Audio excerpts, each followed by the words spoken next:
In the remote forests of southern Chile, the legend of El Chacal de Nahueltoro haunts the land. Once a feared thief and murderer, his death should have ended his reign of terror, but it didn't. Instead, it unleashed something far darker. Locals whisper of his vengeful spirit, stalking the shadows, leaving a trail of fear and death. In this chilling tale, we unravel the mystery of his curse, confront the horrors of his restless soul, and uncover the unsettling truth. El Chacal de Nahueltoro never truly leaves, he simply waits. In the shadowy corners of southern Chile, where dense forests stretch endlessly and the howling winds seem to whisper secrets, there lies a legend that chills the very soul. It's not just a tale to frighten children or a story to keep travelers wary of the night, it's a haunting truth that has been passed down through generations.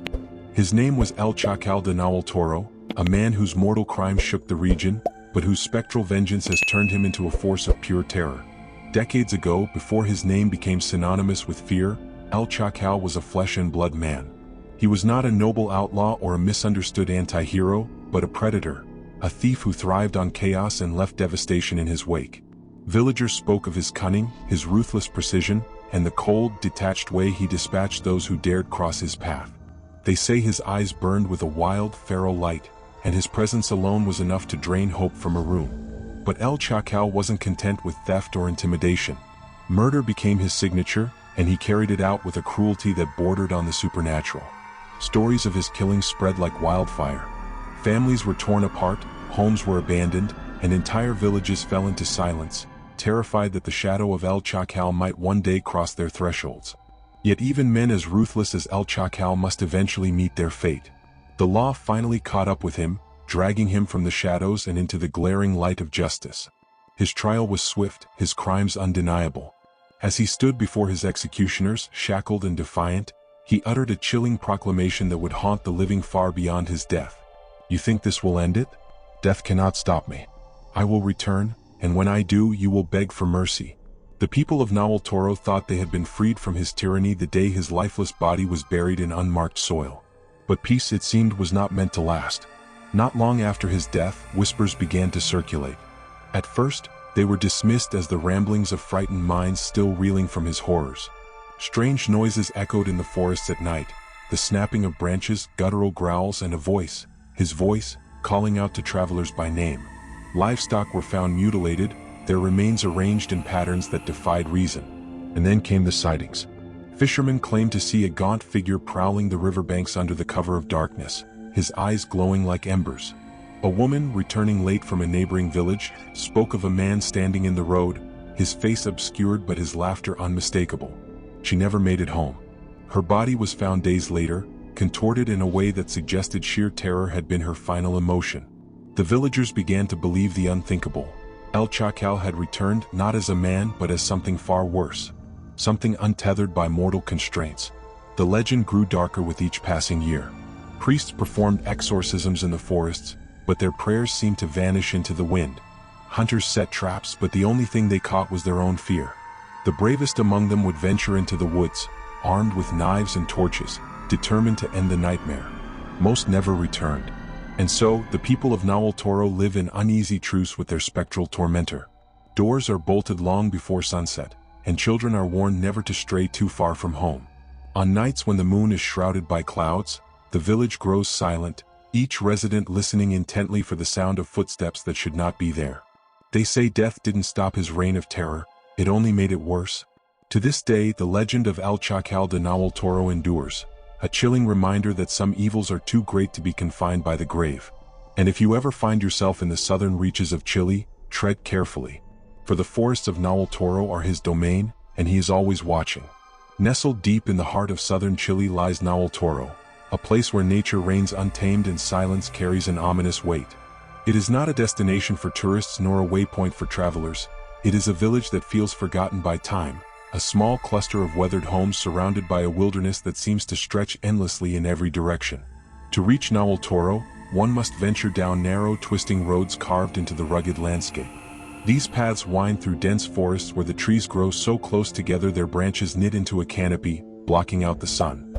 During the day, the air here feels heavy, the kind of stillness that suggests you are being watched by something unseen. By night, the darkness becomes absolute, broken only by the pale, flickering glow of the moon, if it dares to show itself. The land itself seems hostile to outsiders. Towering mountains loom in the distance, their jagged peaks shrouded in mist, while icy rivers cut through the valleys below, their waters running fast and unforgiving. The winds are relentless, howling through the trees with a sound that is almost human, as if the forest itself is mourning some long-forgotten tragedy. The village of Nahueltoro is a modest collection of houses, their wood warped and darkened by years of exposure to the elements. Moss clings to the walls, and the rooftops sag under the weight of countless storms. Life here is harsh.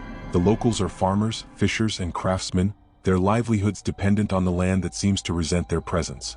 Despite the hardships, the villagers endure, bound by a shared resilience and an unspoken pact to protect one another from the dangers lurking in the surrounding wilderness. And yet, it is not just the harsh environment that casts a shadow over Nahueltoro, it is the stories. The people here do not speak openly of the past. To outsiders, they offer polite smiles and vague warnings. The forest can be dangerous at night, or it's best to stay indoors after sunset. But beneath their quiet demeanor lies a deep-rooted fear, one that has been cultivated by generations of whispered tales. They speak of strange occurrences, always in hushed tones, as if saying too much might summon the very thing they fear. They tell of footsteps heard outside their doors long after the village has gone to sleep, footsteps that stop abruptly as if the unseen visitor is waiting just beyond the threshold. They talk about the animals, cattle found mutilated in ways too gruesome to be attributed to wolves, and dogs that bark frantically at empty spaces before cowering in silence. There are also stories of the shadow, a figure seen at the edge of the woods standing impossibly still. Some say it is a man, tall and broad-shouldered, his face obscured by darkness. Others claim it is something less human, its movements jerky and unnatural. But all agree on one thing: to meet the shadow's gaze is to invite something terrible into your life. The elders remember the name whispered most often in these tales: El Chacal de Nahueltoro. They know the legend well, though few will speak it aloud. They remember his crimes, the terror he sowed, and the day he was executed, a day that should have marked the end of his story. But even as the executioner's blade fell, they say, the winds carried his voice through the village. You will never be rid of me. Now the forest seems to bear his mark. Travelers have vanished without a trace, their belongings found scattered along the roads as if dropped in a moment of blind panic. Fires lit in the hearth are extinguished by gusts of wind that slip through the cracks in the walls. And on nights when the moon is hidden, the villagers swear they can hear laughter, a low, guttural sound that drifts from the woods and lingers long after it has faded. Nahueltoro is a place where the air itself feels heavy with secrets, where the line between the living and the dead blurs. It is a village that exists in uneasy harmony with the darkness that surrounds it, where every creak of a floorboard and rustle of leaves feels like a warning.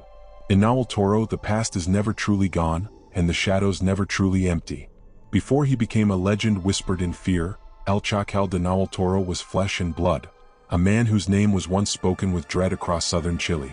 Born into poverty in an unforgiving landscape, his real name has been lost to time, replaced by the moniker that came to define him: El Chacal, the Jackal. It was a name earned not through cunning alone, but through the savagery of his actions. In life he was more than a criminal, he was a predator. His reign of terror began as a thief, preying on isolated farms and vulnerable travelers. Under the cover of darkness, he would slip into homes, taking what he wanted without care for the suffering he left behind. His victims often woke to find their hard-earned possessions gone, their livestock stolen or butchered. But theft was only the beginning. As his confidence grew, so did his brutality. Violence became his tool, wielded as effortlessly as the jagged knife he carried at his hip. Witnesses described him as a man who killed without hesitation, his strikes swift and merciless. He left behind a trail of blood and fear, his crimes escalating with each passing year. Families disappeared overnight, their homes found eerily quiet, their belongings untouched, save for the grisly evidence of El Chacal's presence. No one was safe. Farmers worked their fields with one eye on the horizon, children were kept indoors after sunset, and merchants traveled only in groups, hoping their numbers would deter him. But El Chacal was fearless. He attacked caravans in broad daylight, his dark figure looming like a shadow of death. To those who encountered him and lived to tell the tale, his face was unforgettable: sharp features, eyes cold as stone, and a cruel grin that promised no mercy. For years the authorities seemed powerless to stop him. The dense forests and remote villages provided the perfect cover for his movements. Each time a search party closed in, El Chacal vanished like smoke, leaving behind nothing but bodies and unanswered questions. To some, he seemed almost supernatural, a man who thrived on fear and fed on the chaos he created. But even the most elusive predators eventually falter. His capture was not the result of a cunning trap or a brave confrontation. It was a mistake. Drunk on stolen liquor and blinded by arrogance, El Chacal underestimated the will of a small group of villagers determined to end his reign. They found him in a remote cabin, surrounded by the spoils of his latest robbery. Outnumbered and caught off guard, he was subdued after a brutal struggle, bound and dragged to the nearest town. His trial was a spectacle, drawing crowds from every corner of the region. The evidence against him was overwhelming: stolen goods, blood-stained clothes, and the testimony of those who had suffered at his hands. But it was El Chacal's demeanor that truly unsettled those in attendance. He showed no remorse, no fear of the judgment to come. Instead, he laughed, a deep, hollow sound that sent chills through the courtroom. When the sentence was read, death by execution, he remained eerily calm. Some say he even smiled. On the day of his execution, the townspeople gathered to witness the end of the man who had haunted their nightmares for so long.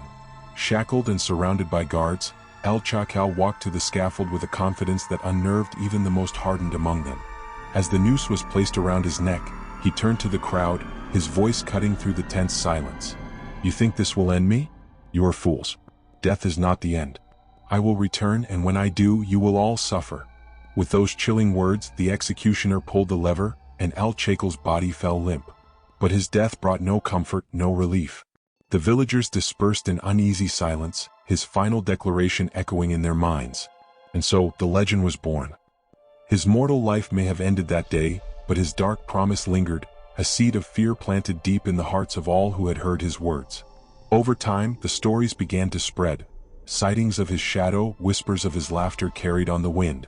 Even in death, El Chacal de Nahueltoro remained a force of terror, his spectral presence a constant reminder that some evils refused to die. At first, the people of Nahueltoro thought the terror had ended. With El Chacal buried in unmarked soil and the noose that claimed his life still swaying in memory, the village began to breathe again. Children laughed in the streets, farmers returned to their fields, and the heavy weight of fear seemed to lift, if only for a short while. But peace is a fragile thing in a land haunted by shadows, and it wasn't long before whispers began to spread. It started with the forest. Those who ventured too deep into the trees came back changed, or didn't come back at all. Hunters reported feeling watched, their every step dogged by an unseen presence. Birds fell silent as they entered certain parts of the woods, the usual rustle of leaves replaced by an oppressive stillness. One man, seasoned and fearless, returned pale and trembling, clutching his hunting knife as if it were his lifeline. "There's something out there," he muttered, refusing to speak further. Then came the sightings. A shadowy figure, tall and broad, was seen standing just beyond the tree line. At first, it was easy to dismiss as a trick of the light or an overactive imagination. But the stories grew too numerous to ignore. Travelers passing through the region described the same thing: a man-like shape watching from the distance.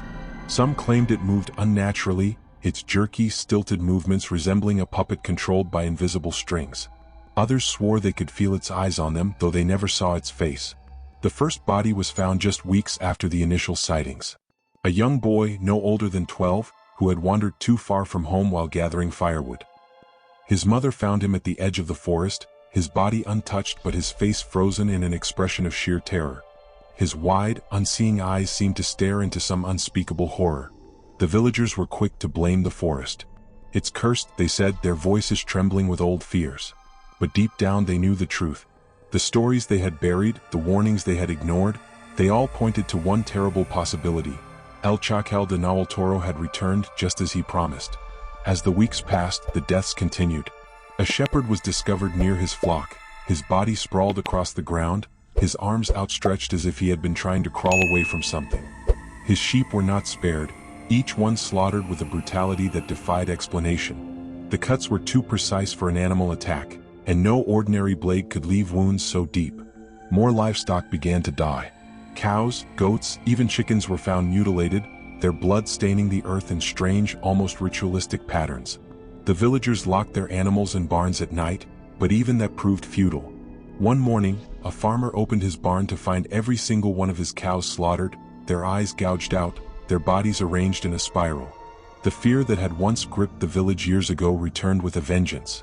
Doors were bolted before sunset, and no one dared venture outside after dark. Fires burned in hearths through the night, their flickering light a feeble attempt to ward off the encroaching shadows. The church bell rang daily, the priest leading desperate prayers for protection. But the shadow would not be deterred. One fateful night, a group of men decided to confront whatever lurked in the woods. Armed with torches and rifles, they ventured into the darkness, determined to put an end to the nightmare. Hours passed, and the villagers who waited could hear nothing but the distant howl of the wind. When the sun rose, only one man returned.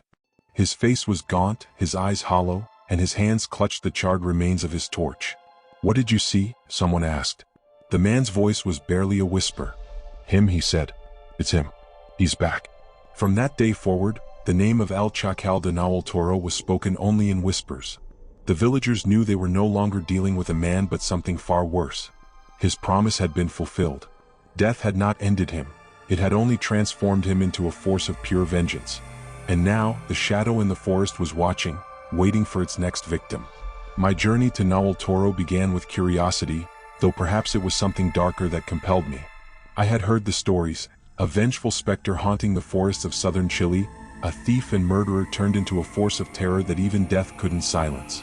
At first, it seemed like folklore, the kind of chilling tale passed down to keep children obedient and travelers cautious. But the more I read, the more the legend of El Chacal de Nahueltoro seemed to reach out to me, daring me to uncover the truth. I arrived in the village on a cold, overcast afternoon. The air felt heavy, carrying a strange, earthy scent that clung to my clothes. The villagers were wary of me, their eyes lingering just long enough to make me feel unwelcome. I told them I was a journalist investigating local legends, but my words only deepened their unease.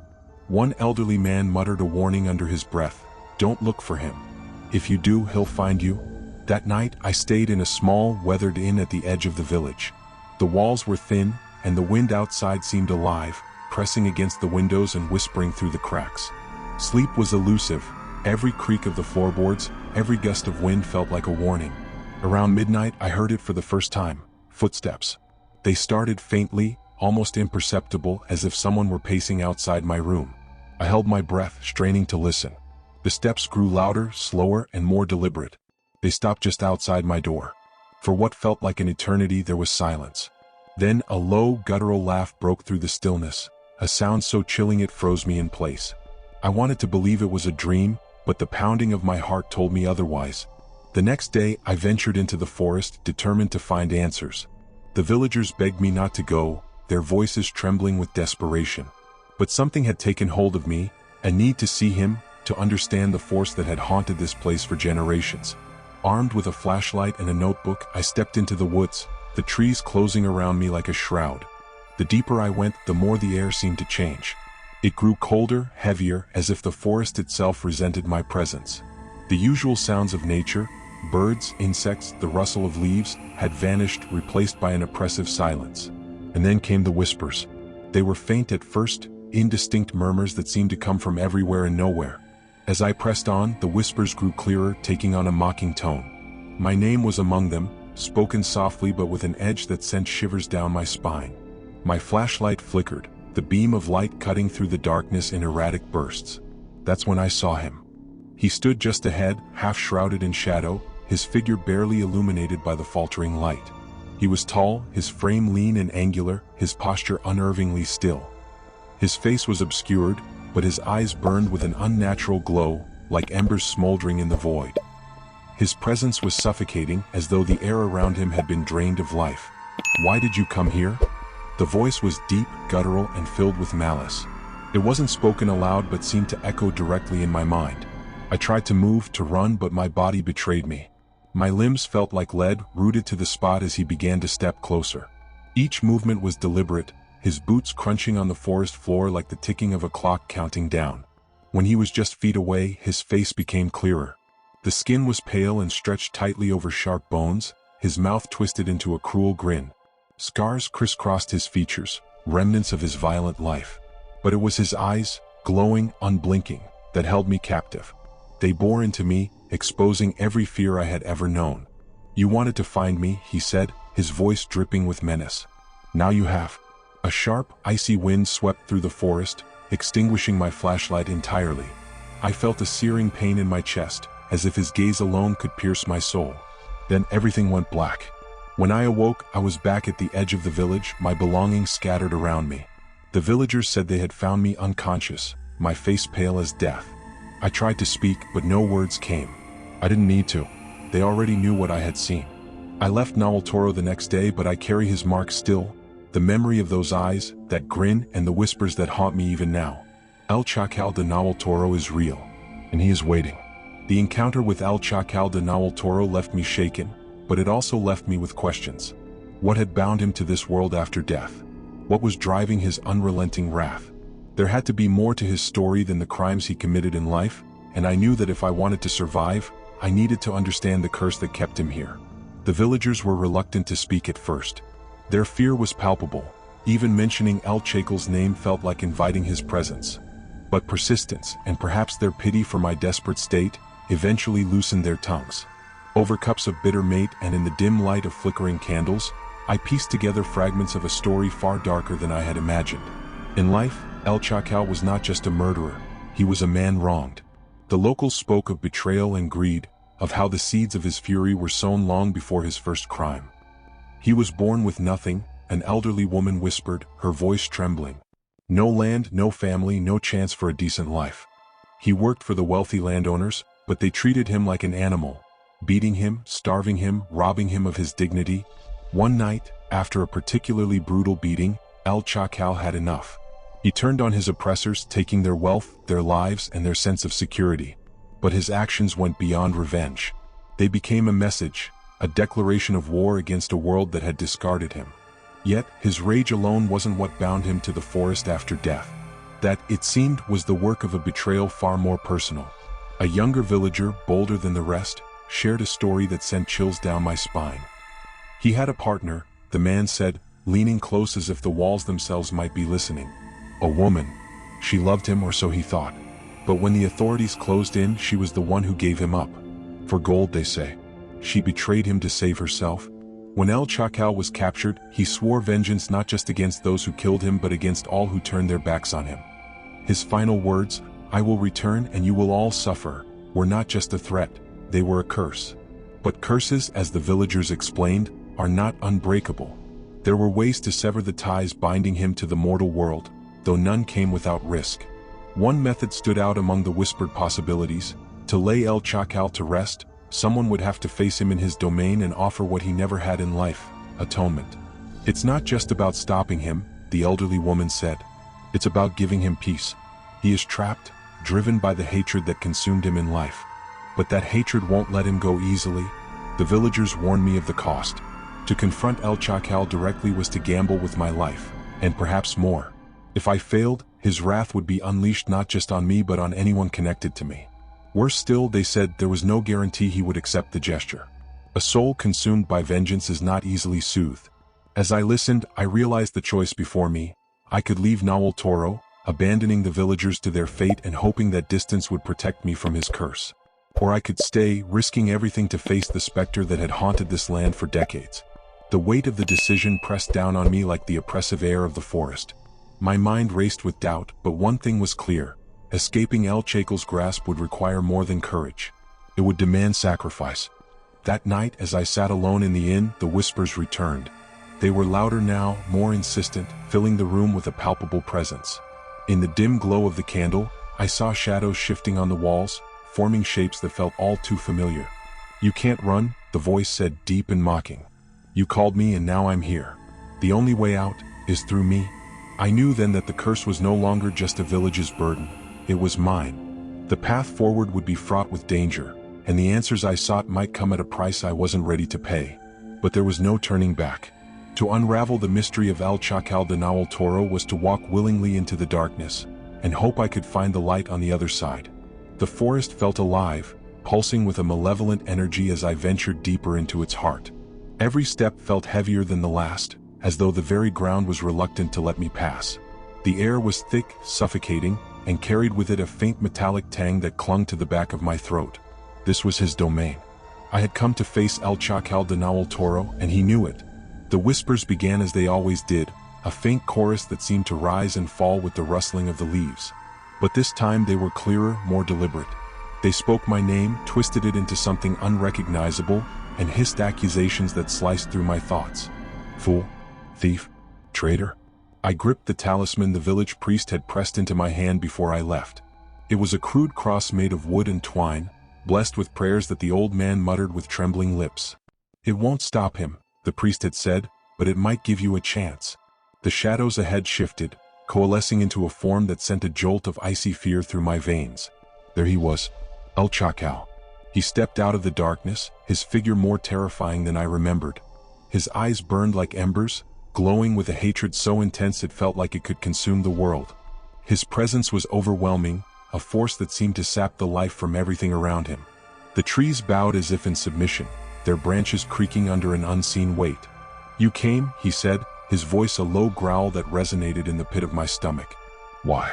I swallowed hard, forcing myself to meet his gaze. To end this. To free you from this curse.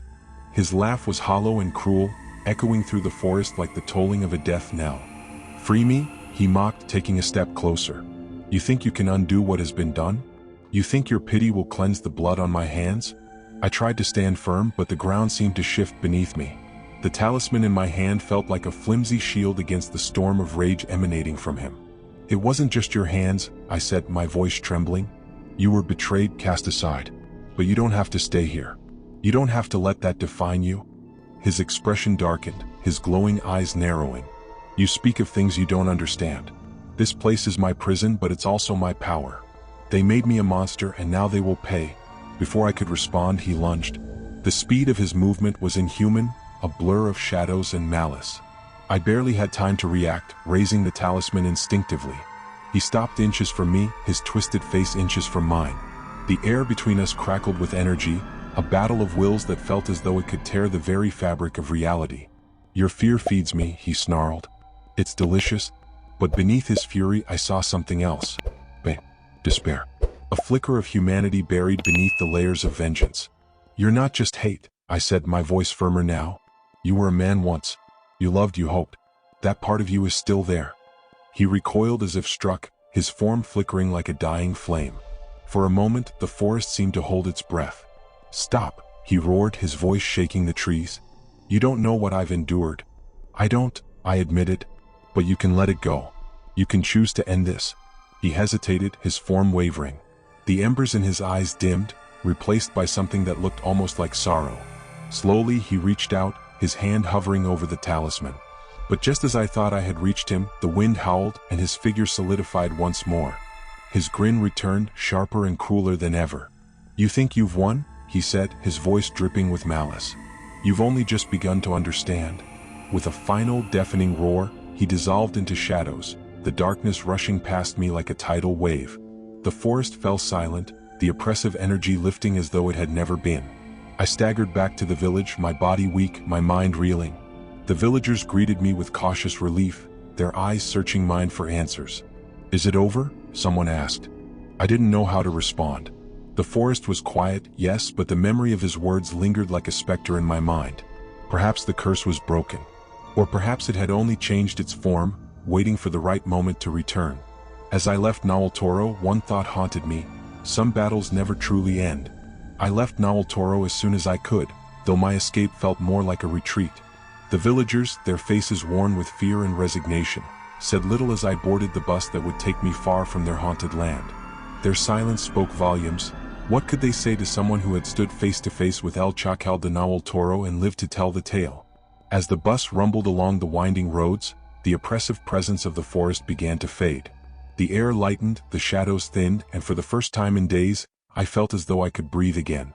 But that relief was fleeting, overshadowed by a gnawing unease that clung to me like a second skin. I replayed the encounter in my mind, searching for some resolution, some sign that it was truly over. The way his figure had dissolved into the shadows, the parting words that hung in the air like a curse. You've only just begun to understand. What did he mean? Had I broken the curse? Or had I merely become a part of it? The further I traveled, the more I noticed subtle things I could easily dismiss as coincidence, but that lingered in the corners of my mind like an itch I couldn't scratch. In the reflection of the bus window, I thought I saw him, his burning eyes staring back at me just for a second. I turned quickly, but there was nothing there. The passengers around me were quiet, their heads bowed in exhaustion or disinterest. Later, at a rest stop, I felt a presence behind me as I stood by the vending machine. A faint, familiar whisper brushed past my ear, too soft to make out the words but unmistakably him. I spun around, but the corridor was empty. The shadows, however, seemed darker than they should have been. By the time I reached the city, I convinced myself it was just paranoia, the lingering aftereffects of trauma. But the signs only grew more persistent. At night, I would wake to the sound of faint footsteps in the hallway outside my apartment. Items would move without explanation. Keys that I swore I'd left on the counter would appear on the floor, scratched and tarnished. And then there were the dreams. In my sleep, I was back in the forest, the air thick and the whispers deafening. His figure would emerge from the shadows, always closer than before, his grin sharper, his eyes brighter. "You can't run," he would say, his voice low and mocking. "You brought me with you?" The final straw came one evening as I reviewed my notes, trying to write the story I'd promised myself I would share. The talisman the priest had given me, which I thought I had left behind in Nahueltoro, appeared on my desk. It was charred, the wood blackened, but the twine was intact, as if defying whatever fire had tried to consume it. That night I heard the laughter. Low, guttural, and unmistakable. It came from the corner of my bedroom, where the shadows pooled unnaturally. I didn't dare move, frozen under the weight of an invisible gaze. It was then I realized the truth. El Chacal de Nahueltoro was not confined to the forest. He had followed me, his curse intertwined with my own fate. The villagers were right, he never truly leaves. He simply waits. For now, the whispers are quiet, the laughter a distant echo. But I feel him always just out of reach, lingering in the periphery of my vision. I know he's watching, waiting for the moment to strike again. So, if you ever hear the name El Chacal de Nahueltoro, heed my warning, don't seek him out. Don't let curiosity lead you down the path I've walked. Because the curse doesn't end. It moves, it shifts, and it latches on to the next soul foolish enough to call his name. And when it does, you'll understand the final, chilling truth. El Chacal de Nahueltoro never truly leaves, he simply waits.